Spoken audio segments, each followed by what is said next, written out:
একদিন এই কাশফুলের মতো আমরাও ঝরে যাব, চলে যাব এই পৃথিবী ছেড়ে চিরদিনের জন্য।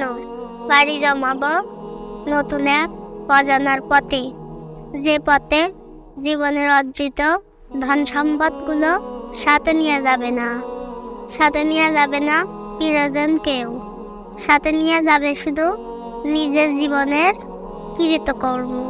আমরা জানি কি ভালো কাজ করছি আর কি খারাপ কাজ করতেছি। কবরে রেখে আসার পরে আস্তে আস্তে সবাই ভুলে যাবে।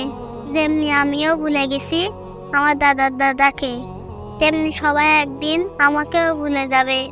অথচ তাদের ভালো রাখার জন্য ন্যায় অন্যায় ভুলে আমি অর্থ উপার্জন করছি, কিন্তু কিছুদিন পরেই আমার জন্য 2 হাত তুলে দোয়া করার কেউ থাকবে না।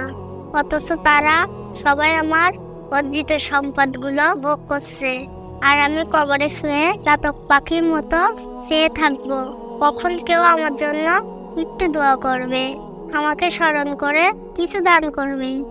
আর নিজের কৃতকর্মের জন্য খুব বেশি আফসোস করতে থাকবো আর ভাবতে থাকবো কেন নিজের জন্য কিছু করলাম না। একটা কথা মনে রাখবেন, এই ক্ষণস্থায়ী দুনিয়ার জীবন যেন তোমাকে প্রতারিত না করে।